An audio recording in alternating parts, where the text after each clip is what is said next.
From WDWNT, the worldwide leader in Disney Parks news, I'm not Ben, but this is ParksCenter.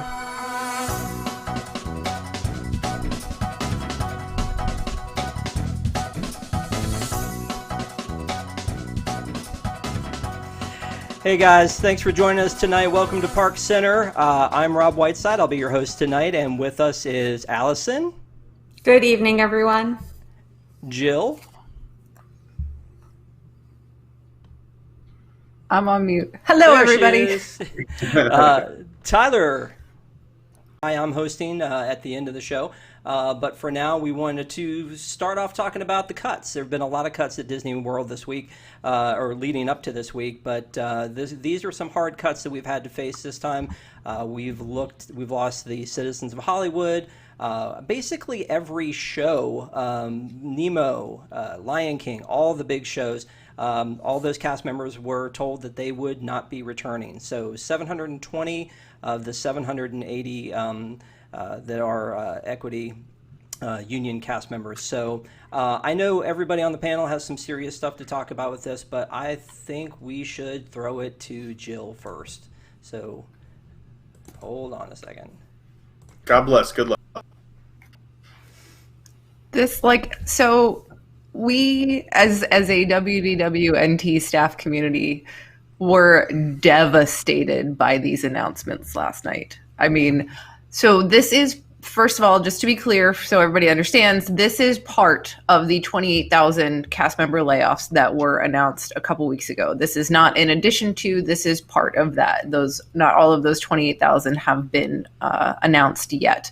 But this is possibly the most devastating because we all know who these people are. And I think everybody out there probably has a different group of these particular entertainment cast members that it hit them hardest. For me, it was Finding Nemo the musical.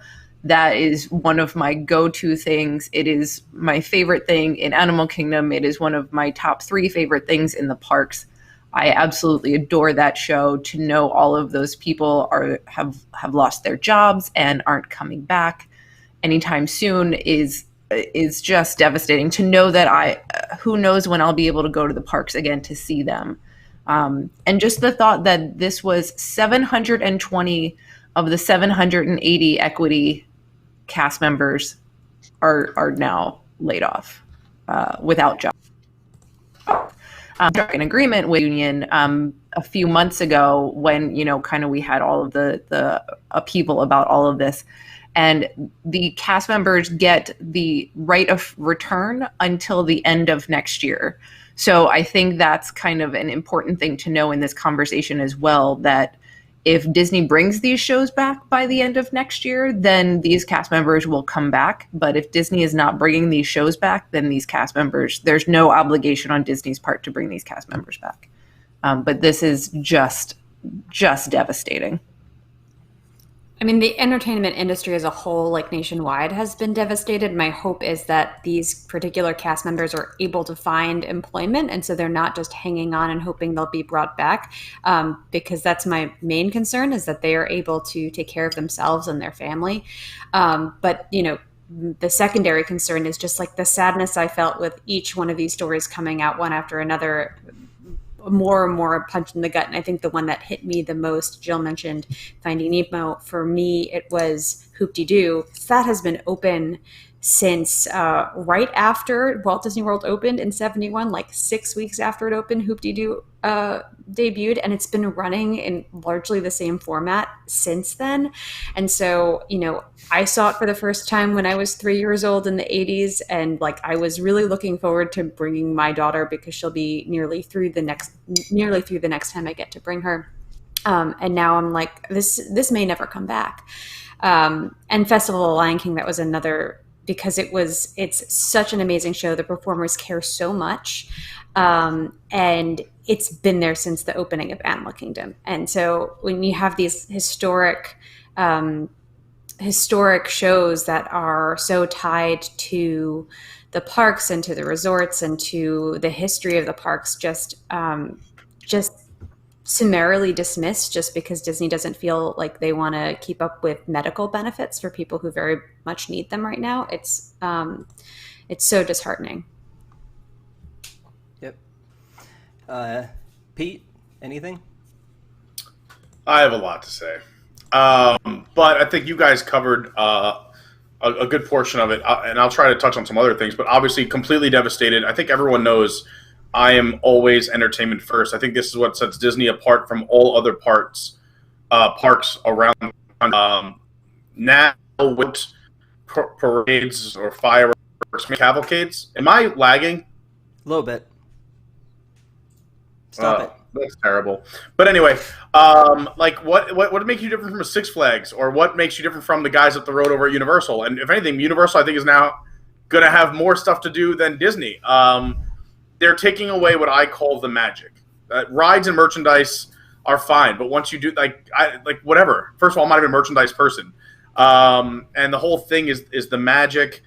And entertainment really does that. I think that creates the memories. It's that once in a lifetime thing. It's just the people, and I don't know how they're going to come back from this. And also, I know that they have the right to come back within the next year, but also let's just say they want to increase numbers, that things in the COVID world get better. But if you don't have these shows up and ready to go, where do you put the people? You're not going to be able to do fireworks for a very long time until you don't have to social distance at all, right? And even if we get a vaccine, it's going to take months to get it out. So where do you put the people? You can't just call the cast back up and be like, hey, the show's going to start on Monday. Hope you're in shape. Hope you've rehearsed all your dance steps over the last 9 months. It's not. They can't do that. They're going to have to go through the entire process, making sure people are still in shape. I've talked to cast members who came back just after this short COVID, like the first cast members in entertainment who came back. I know some of the dancers in the cavalcades, the Magic Kingdom. They were the first ones called back for the opening days, like cast member previews on July 9th, I believe it was. And it was only the people that were really in shape. They called some people back, and they were like, sorry, like, you're not in shape. You don't remember the steps. You didn't keep up. So we're going to, take the next man. And they missed out on that opportunity. Like, I don't know how the parks come back. Like, even if they want to increase from the 25%, where are you going to put people? You've seen every single news report and all of us report is how crowded are now at 25%. Without the shows, it's not like you can just start fireworks again. You need the entertainment. You need meet and greets. You need all these people, dancing and filling theaters. It's just, and then just obviously like the emotional part, taking the emotion out of Disney for me, and it's so brutal. This is. Wow, he's going to leave us hanging on that? Pete's leaving us hanging. Wow. The flip side of Pete's point too is, what are people getting for their money now? They have not dropped prices a penny, but now we're not getting fireworks, and we're not even getting any of the entertainment that was there. I mean, I know a lot of this entertainment, a lot of the folks that are gone now have been gone, but I mean, the Beauty and the Beast folks and the Disney Society Orchestra were absolutely entertaining people while they were allowed to at Hollywood Studios. So they're tearing away value.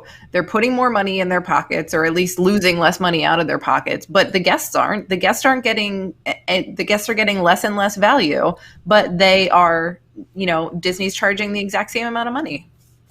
Well, let's think about this. And again, sorry to take so much time on this. One more thing involving money is, unless you're a Florida resident, you can for $50 a day. And you're not an AP. But if you're flying in from out of Florida and you're coming on vacation, let's just say you're paying the posted $130 a day. If you go to any other park around the country, even, whether it's a Six Flags, whether it's SeaWorld, whether it's Knott's, whether it's anywhere, you can get an annual pass for around that price. If you go to Universal up the road and just pay for 2 days, let's say it's $260, I'm pretty sure that's their annual pass. So you can get a year for the one-day price, and all you're getting here is you have to pay for the merchandise, you have to food, and rides. And most of the rides are under construction or coming soon, and they're repainting and they're getting ready for the 50th. Why in the world would you spend the money? And again, it pains me to say this, guys. I really I moved to Orlando because I love Disney and I love this community.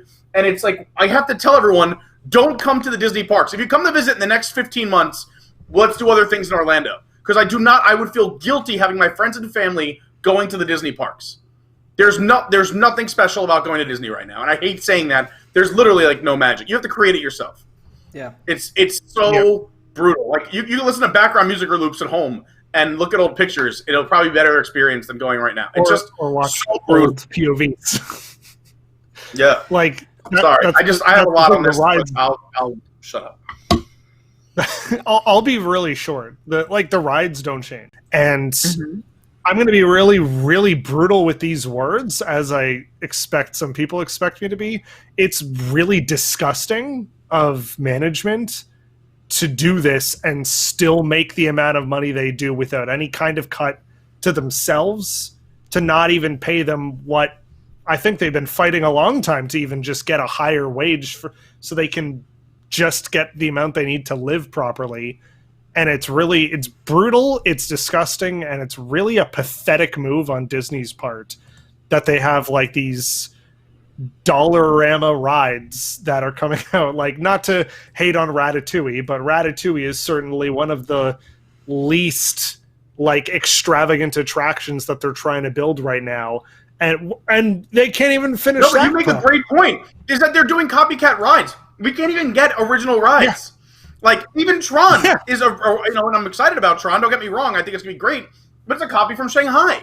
Ratatouille is a copy from France. Like, even over Disneyland, they're getting Mickey Minnie's Runaway Railway. There's no original rides, even. So, there's the direction that this company has moved in recently, and again, sometimes I get it for business purposes and this and that, and I always defend them and say, hey, we don't know what they have going on behind the scenes, let's trust the process. But this entertainment just... it's like throwing me off Niagara Falls. Like, it just put me over the edge. I can't. You're ripping the heart out of the company. Like, they took an arm away, they took a leg away, and now they just went after the heart. Like, it's unreal. It's like almost like a bad dream. This whole year's been a bad dream, but this is like Inception. It's a bad dream inside of a bad dream. I just want someone to throw me off the bridge and wake me up. Like, that's it. Watch what you say, Pete. There were 3 bad dreams in Inception, not just 2. So don't bring on another one. First coming. Who knows what's going to happen? Then Jesus, Mary, and Joseph, pray for me. Oh my God. I also want to say really quick, like, it hit a lot of us super hard because the number of times we've all been there, or we've interacted with these people to the point that some of us even know them very closely, like either inside the park or if talk to them outside the park, which a few of us have done. And that is really like the hardest cut, is because we've come to really know these people. Yeah, absolutely. So, we definitely can talk a little bit more about that in the post show, but we got to move on. So the next topic is, today we found out that it is official that Disneyland Paris will be the second Disney resort to close back again. They opened up days after Disney World opened up, and now they are going to shut down again this Friday. Pete, you're talking about people not being able to, or come into Orlando and you telling them, oh, we're not going to go to Disney. They will not have a choice in France. So, I really hope this isn't going to happen to Disney World. That's my fear right now. I don't know if that's what you guys thought when you heard this news, or where your minds went, but what are you guys thinking? Depends who's in office. And also our government. This is why certain parks are doing certain things. Disneyland is still closed. So, if you look at Paris, at least you could say, if you're okay with going out of the house with the whole COVID thing, and everyone's got their own scale and spectrum of how safe they think things are, at least they were open for a little bit, you could say, and then they say, hey, things are getting a little too crazy, and they're shutting it back down. In California, it never even reopened. So, there's that other end of the spectrum, and then but here in Florida, our governor just like, hey, as long as your face isn't falling off, you're healthy enough to go to the park. So here is a whole different story. I don't know, I don't know how bad it is in France, and I don't keep up with French politics or the French COVID crisis. You don't? My thoughts and prayers are with them. If it's bad enough where they have to shut down the parks, then so be it. You have to put public safety first. And I'm a big fan of that. You can't just say, YOLO, I want my theme parks, and put people at risk. If the government's shutting it down, I'm sure there's good reason for it. So you have to kind of support that. Maybe people are upset. Look at people in California. They're so mad at Gavin Newsom, but yet other people are saying, hey, he's doing the right thing. He's trying to put people first. So it's just that weird argument But I mean, if you're asking me my opinion about Florida, I don't think Florida is going to close. It's going to take to make an announcement today. Germany just instituted some pretty significant lockdown measures again a day or two ago, and so we knew France was coming. And clearly, if France was going to lock down again, it was going to mean Disneyland Paris was going to close. So it's kind of, just so everybody's clear, this is not some decision on Disney's part that Disneyland Paris is going to close. The French government instituted a nationwide lockdown. There is no more travel into or out of France. Like if you're outside of France, you can come back as a French citizen, but anyone from any non-French people cannot enter France anymore after, I think, Friday. So this is, a lockdown like we all went through back in the spring, where non-essential businesses cannot be open. I think the only difference between this lockdown and the one they had back in the spring was that schools are remaining open. At least the schools that are currently open are remaining open. But so obviously this is government-wide, and they're instituting this, they said, until the middle of December, because they want to try to be able to reopen before Christmas, to allow people to basically see their families and friends during Christmas. But they are reevaluating every 2 weeks. However, we've also heard some rumors that just because France is saying they will reopen, they are going to aim for reopening in mid-December, this Disneyland Paris closure may actually last through the spring of next year. So it may be a while until people can set foot inside Disneyland Paris again. I was going to say, imagine not being able to set foot inside a Disney park until next year. Wow, that's crazy. So another thing that we heard about this week is that in Rise of the Resistance, they're putting up these new barriers to keep everybody safe, obviously, but they're so that they can get a bigger capacity. They've got new ones in the queue. They've got new ones on the ride vehicles. For me personally, I look at this, and having only ridden it once, I would, at this point, I would probably fight people to ride in the front. Because if you're going to ride in the back behind plexiglass and maybe it's not clean, I don't know. So I get that it's more people can fit into it, but for me, I mean, I'm a little bit sad that now there's like kind of a lesser view in the vehicle. For those of you who've ridden it, what do you guys think?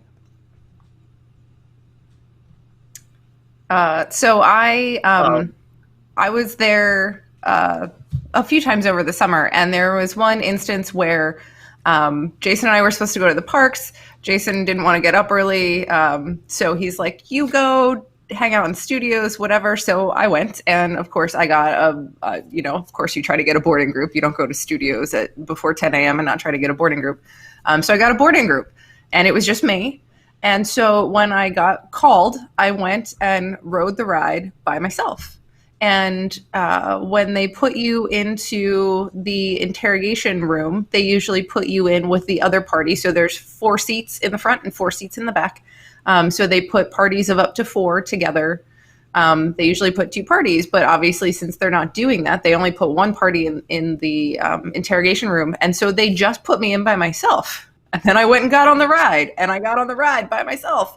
So yes, it was like a total Tom Corliss moment where I was like, I am riding Rise of the Resistance by myself. No one else can ride with me, which was kind of awesome. And now will probably never happen again, obviously. But it was kind of cool. But at the same time, it was like, I am one person in a ride vehicle that fits 8 people.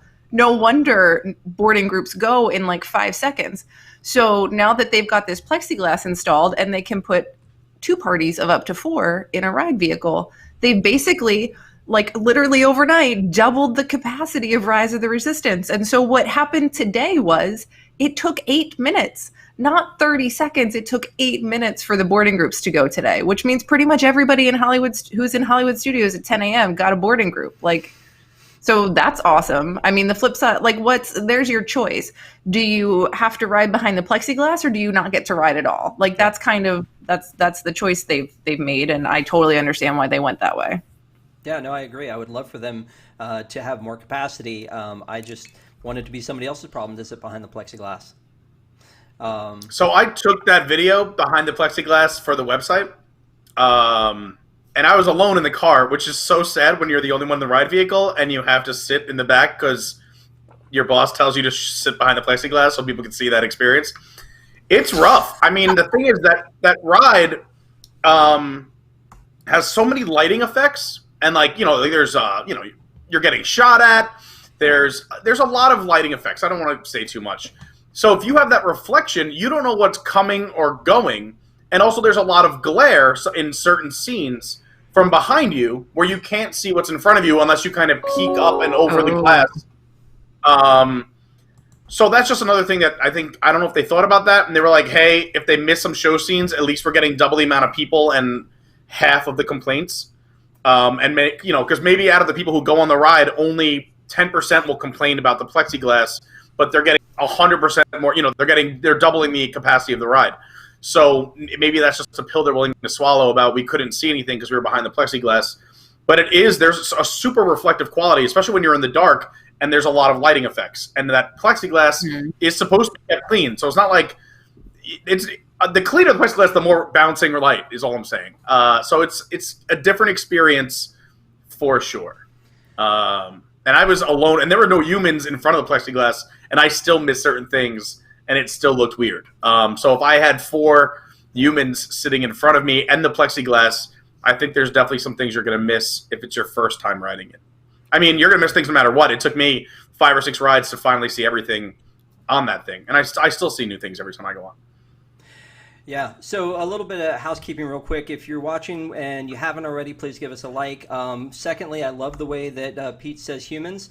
Third is, Pete, they wanted to know what you're eating, so we can talk about that later. And fourth, somebody said they'd never seen me without my hat, so there you go. So moving on, the maskless singer. So Jason Aldean, country music singer, was in the parks with his family, and he had his picture taken, and his entire family didn't have masks on. The first thing, and I don't know if you guys feel the same way about this, but the first thing that entered my mind is, who took the picture? It must have been a cast member, right? And so it must have been somebody who knows better, whether it's VIP or not. It was somebody that knows better. We caught Pete eating. So Tyler, did you see this story? What do you think?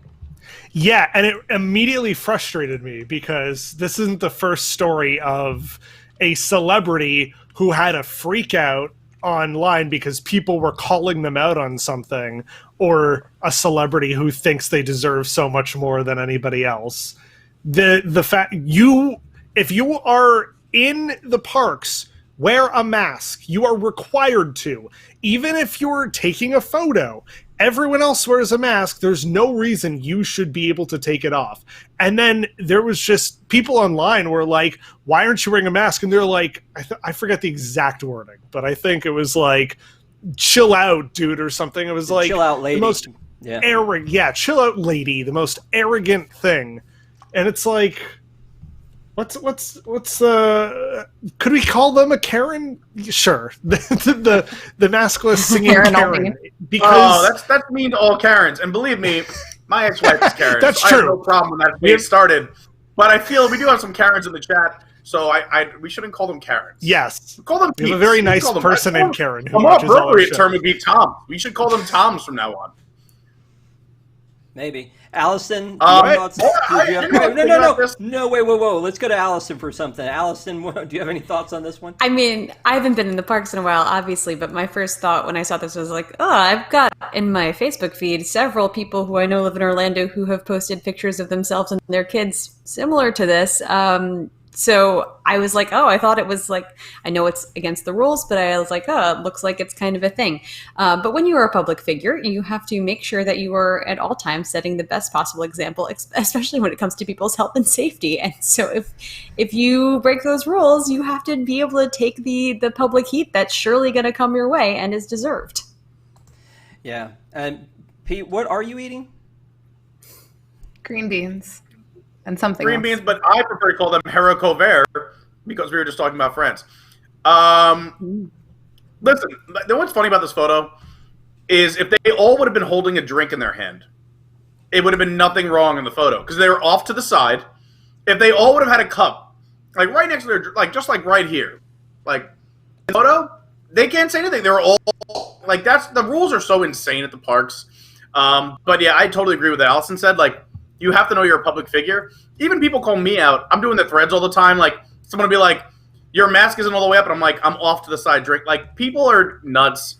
And I'm not nearly as famous as Jason Aldean. So he's got to know, if you're going to take the photo, don't publish it. I mean, if you want to take a quick family photo, because like everyone said, there are people doing it. People are taking, a cast member shouldn't be taking it, but any other person can take your photo for you. I don't know. I've literally watched people argue with PhotoPass cast members about wanting their pictures taken without their mask, and the PhotoPass cast member like has to be sometimes like to the point of like, well, then I am not taking your picture because I cannot do that.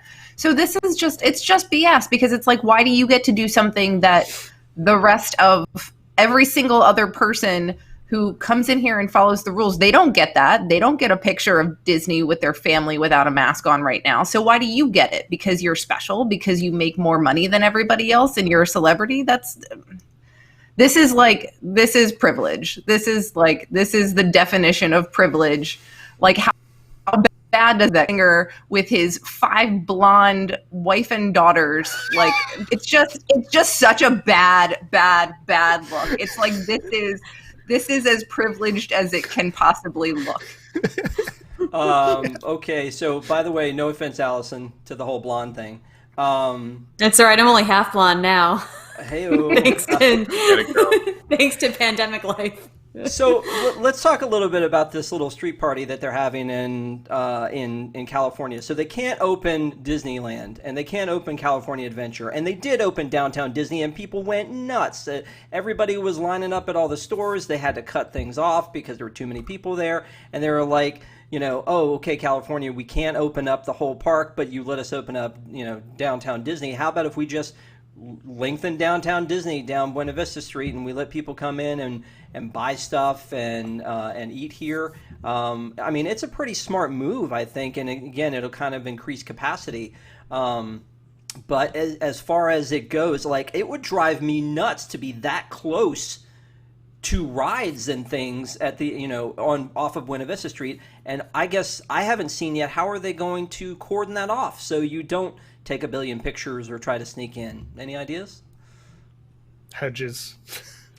I Those mean, I think rollaway hedges, they use them everywhere. Right. I mean, like anything else in Disney, it's like if you try to sneak in somewhere that you're not supposed to be, you're risking getting trespassed. So I think that's the main reason, is like they have rolling hedges anywhere, whether it's here or anywhere else in any Disney park, and you try to sneak behind them, you're getting trespassed. So, and I'm sure they're going to be extra harsh about this because they need to be. I just think it's awesome that, Downtown Disney and Disneyland has been, basically maxed out at capacity since it reopened. So people obviously want to try to go to Disneyland as much as they can. And I the first day this happens, I bet a lot of money that there are just going to be people like clamoring to get in there because they just miss it so much. And this is more than they've had and as much as they can get right now. And they're going to go for it as much as they can. Anybody else? Also, I just think it's flipping off Gavin Newsom that it's like, well, we can't open the park, but we can still do this. Yeah. Okay. Well, we will go on to our next topic. So, and this one is, I should have articles up here, but I'm still getting used to my programming. So you're doing a great job, Rob. Oh, you're the best, man. Thanks. But for Christmas decorations to be out before Thanksgiving, before Halloween, with Halloween, like, at least give me Halloween, and then let's move on to the next one. But, have you guys looked at this merchandise? Is there anything there that you guys would buy? Does anybody need a Spirit jersey cardigan? No? Oh, no. You know what? Let's go to Allison about merch, because I really want to get your take on merch, because I know that you are, the flagship merch person. So go. What is your favorite? These things come up. I don't even remember what I saw. I don't know what I said before. What are there? Some like stockings and snow globes and like ornaments and stuff. Like, sure. I don't know. I don't remember. These. All I want to know is like, what are they serving in the restaurants for the holiday season, and then I can like gawk over the menus. I have no idea what I'm looking at with merch. Anybody else? Well, so last year, Christmas merch dropped on November 3rd. which interestingly was the day after the last not so scary Halloween party. So I think that's like, honestly, I think they just put this out as soon as they got it because there's no not so scary to hold off for. There aren't still throngs of people coming to the park for Halloween events. So it was like, well, let's just push Christmas out. I mean, in fairness to Disney, everybody is pushing Christmas out. I went to Lowe's on October 1st, and there was like 50 square feet of Christmas trees when I walked in the door. So it seems like, and I think a lot of it, you know, I've talked to some friends who work in retail, and a lot of it is around, you know, people are home and they're looking to spend money because they don't, you know, for those people who are lucky enough to still be employed, you know, you can't go out. Shopping isn't even easy. You know, it's kind of, this is a distraction from COVID, and being stuck indoors is to start Christmas shopping early. So all the retailers want to get in on this. And I guess Disney is no exception. But when they don't have a Halloween party to kind of have to wait until it ends, they're just pushing this stuff out because people are going to buy it. But don't you think it's kind of crazy? Like, did they order all this stuff in 2019 when they thought, oh, you know what, 2020 is going to be our big year? Or did they order all this thinking, hey, COVID will be gone by Christmas. Let's buy a whole bunch of Christmas stuff to do, because it's a huge line of merch. You know, like, I don't know how far in advance they have to order it, but, you know. They It's probably a definitely year out. have to If I had do to it guess. like a year. Yeah. It's about a year out, yeah. Because So- you have design, then again, you have to order it, and then think about where they're going to ship it all. Are you going to ship it to those Disney stores, the new Target stores, all the parks, or international parks, just the domestic parks? I mean, are you going to have certain lines for just pass holders, certain things for just California, certain things for just Walt Disney World? So this is a year out. I'm not surprised. I mean, look at the trend of Disney. Like, they just push so much ridiculous, unnecessary merch, and no disrespect to everyone who loves spending money on merch. You do you. More power to you. I spend money on stupid things like food and beverage, which I don't have anything to show for it, except a gut. So, whatever. But, I mean, like, if people are going to buy it, keep doing it. Like, that's business 101. Like, if you run a lemonade stand and everyone drinks the strawberry lemonade, you just keep pushing out more strawberry lemonade. So, I mean, I'm sure they were like, hey, it's going to get bigger and bigger. People are going to start coming for the 50th. We're going to open, you know, I'm sure they thought they were going to be opening Ratatouille by now. I thought Space 220 would be open by now. You know, things were supposed to be opening already. Like, this year, there was a lot of setbacks. People were supposed to be here for the new Ratatouille and the Christmas season. So, I mean, I'm sure there were marketing campaigns that were canceled. So, I mean, again, as long as you guys, or not you guys, but like, as long as people keep buying the merch, they're going to keep pushing it out. I mean, and like Jill made a great point. There's no parties. There's barely decorations. There's a few pumpkins in Magic Kingdom for Halloween, and they pump in Haunted Mansion music on Main Street. Like, that's the Halloween. So, like, may as well as push out Christmas. Why not? Maybe we should just get this year over with as quickly as possible. So we get the Christmas stuff out here, then it's time to, like, you know, ring in 2021. If and they maybe were it's smart, all gonna I be want to better. start buying 2022 stuff. Like, I want to start looking forward. Give me the 2022 calendar. Give me the shirt, the spiritual. I'll buy it all. The memory book, the autograph book. As long as it says 2022, I'm in. Yeah, newsflash, 2021, when we get to January 2021, all this is not going to suddenly just be better. Being away for a while, and while I, absolutely, know that he was overworked, and it's what he needs to do for himself. Personally, it kind of gets me because this is where I started. I've never known a WDWNT without Ben. So, Ben, I know you're watching. We miss you, and we're going to try to keep on the tradition for you. I think everybody knows that Ben is like the absolute greatest in the world, and that he does more than what was visible with WDWNT, and he did so much behind the scenes.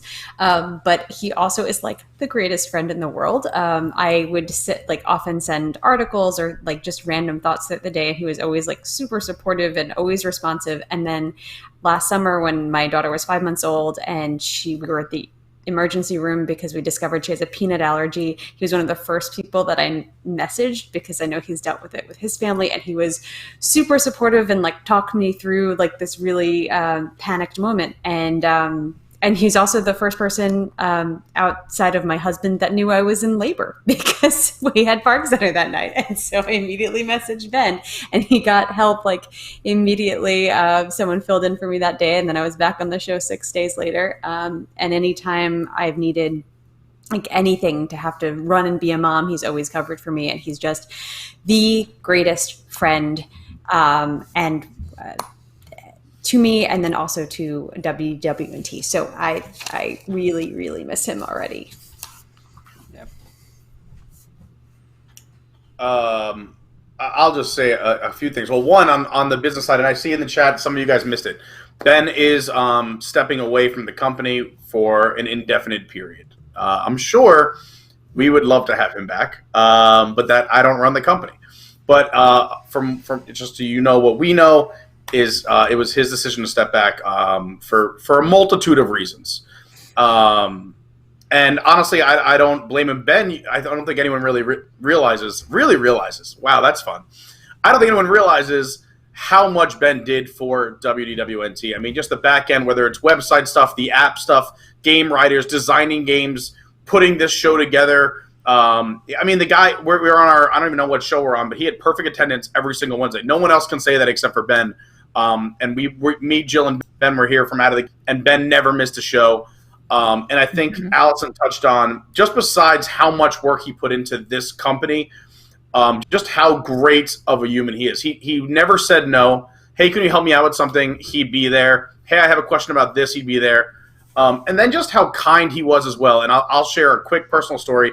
Is even on this show, and two.